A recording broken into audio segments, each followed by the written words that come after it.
নমস্কাৰ আপোনালোকে যদি BTET শিক্ষক নিযুক্তিৰ বাবে অনলাইন আবেদন কৰিব বিচাৰে তেনেহলে ভিডিঅটো সম্পূৰ্ণকৈ চাব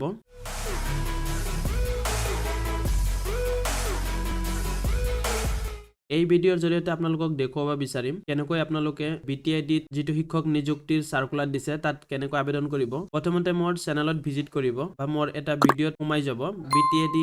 LP UP দুটা ভিডিঅ আছে তাত যিকোনো এটা ভিডিঅত ক্লিক কৰি দিব ক্লিক কৰি দিয়াৰ পিছত তলৰ পিনে এনেকৈ চাব আপোনালোকে ইয়াত মোৰ লিখা আছে এই মোৰত ক্লিক কৰি দিব মোৰত ক্লিক কৰি দিয়াৰ পিছত ইয়াত তলৰ পিনে চাব অনলাইন এপ্লাই লিংক ইয়াত ক্লিক কৰি দিব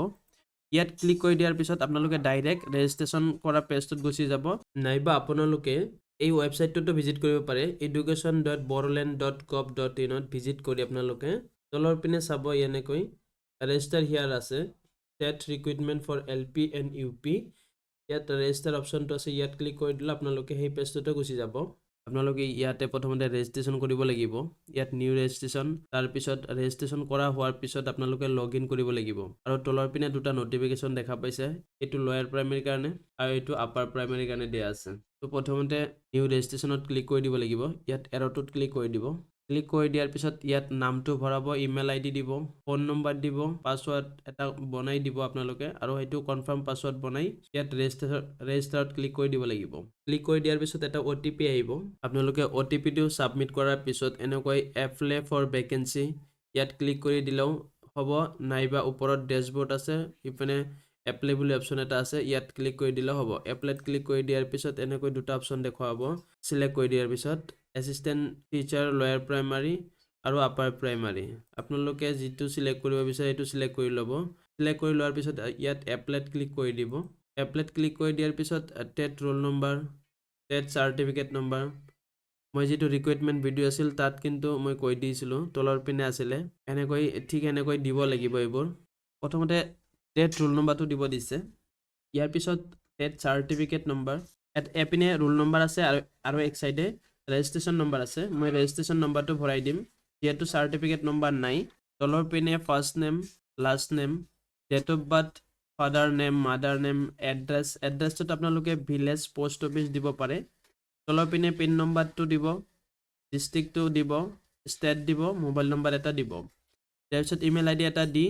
আপোনাৰ ল্যাঙ্গুৱেজ 1 কি আছে ল্যাঙ্গুৱেজ 2 কি আছে এই দুটা ভৰাই দিব ইয়াৰ পিছত কাষ্টটো সিলেক্ট কৰিব আৰু জেন্ডাৰটো সিলেক্ট কৰি দিব যদি আপুনি ডিজেবিলিটি আছে তেনেহলে এই ডিজেবিলিটি টিক মাৰ্ক দি এনেকৈ সম্পূৰ্ণখিনি ভৰাই আপোনালোকে ইয়াত এটা টিক বহাই সাবমিটত ক্লিক কৰি দিব সাবমিটত ক্লিক কৰি দিয়াৰ পিছত ইয়াত কোৱালিফিকেশনবোৰ বিচাৰিব ইয়াত এড কোৱালিফিকেশনত ক্লিক কৰি দিব লাগিব আপোনালোকে এনেকৈ এড কোৱালিফিকেশনত ক্লিক কৰি যাব আৰু কোৱালিফিকেশনবোৰ ভৰাই যাব এড কোৱালিফিকেশন ক্লিক কৰাৰ লগে লগে এনেকৈ এটা পেজ খোল খাব সিলেক্ট কোৱালিফিকেশন অপচন কেইটা দি আছে আপোনালোকে সিলেক্ট কৰি ল'ব ইয়াৰ পিছত পাসিং ইয়াৰটো দিব বোৰ্ড ইউনিভাৰ্সিটি দিব মাৰ্ক অফ 10 দিব টোটাল মাৰ্ক আৰু পাৰ্চেন্টেজটো ভৰাই সাবমিট কৰি দিব লাগে টেট টো সিলেক্ট কৰিম অসম টেট টেট সিলেক্ট কৰি দিলো ইয়াৰ পাসিংটো দিয়াৰ পিছত ইয়াত বোৰ্ড অৰ ইউনিভাৰ্সিটি ইয়াত কোনো বোৰ্ড আৰু ইউনিভাৰ্সিটি লোৱা নাই যেহেতু কন্ডাক্টিং বডি হল DW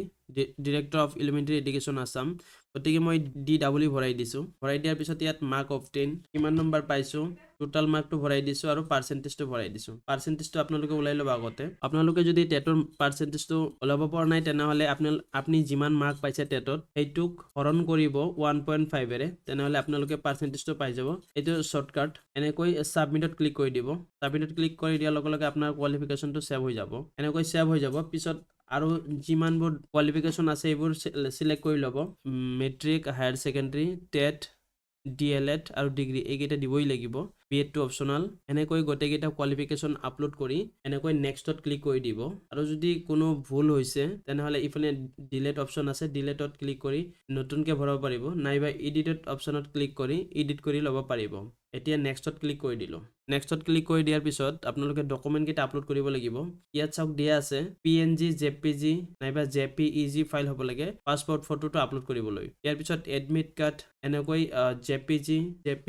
JPEG PNG ফাইল হ'ব লাগে 2 MB তলত গোটেইকেইটা 2 MB তলত হ'ব লাগে ফাইল সাইজ আপোনালোকে প্ৰথমে এই ডকুমেন্ট যিকেইটা আছে ইয়াত চাই ল'ব passport size photograph SSLC admit card SSLC marksheet SS admit card SS marksheet, other admit card, other marksheet, আপোনালোকে টেট চাৰ্টিফিকেটবোৰ আপলোড কৰোঁতে আপোনালোকৰ টেট চাৰ্টিফিকেট আৰু টেট মাৰ্কশ্বিট বুলি দুটা অপশ্যন আছে যিহেতু মাৰ্কশ্বিট আৰু চাৰ্টিফিকেট এটাই গতিকে দুটা ঠাইতে মাৰ্কশ্বিটটোই দি দিয়া হৈছে কাৰোবাৰ যদি NCC চাৰ্টিফিকেট আছে আপলোড কৰিব পাৰে এইকেইটা আপোনালোকে পঢ়ি ল'ব BTC ৰেচিডেন্সিয়েল চাৰ্টিফিকেট এটা দিব দিছে এনেকৈ ডকুমেণ্টকেইটা আপলোড কৰাৰ পিছত আপোনালোকে তলৰ পিনে গৈ তলৰ পিনে ডিক্লেৰেশ্যনটো টিক মাৰ্ক দি ছাবমিট কৰি দিছোঁ সাবমিট কৰি দিয়াৰ পিছত এটা ৰেফাৰেন্স নম্বৰ আহিছে এইটো আপোনালোকে নোট কৰি ৰাখি দিব এতিয়া চাওক আপোনালোকে your application has been submitted successfully please note your registration number for future reference এইটো আপোনালোকৰ ৰেজিষ্ট্ৰেচন নাম্বাৰ এইটো আপোনালোকে নোট কৰি ৰাখি দিব আপোনাৰ এপ্লিকেশ্যনখন সাবমিট হৈ গ'ল ধন্যবাদ আপোনালোকে যদি BTC TET টিচাৰৰ কাৰণে আবেদন কৰিব বিচাৰিছে আৰু এনেকুৱা সাৰ্ভাৰ এৰৰ দেখুৱাইছে তেনেহলে ৰাতিপুৱাৰ ভাগত নাইবা ৰাতি 11টাৰ পিছত আবেদন কৰিব তেতিয়া ইমান জাম নাথাকিব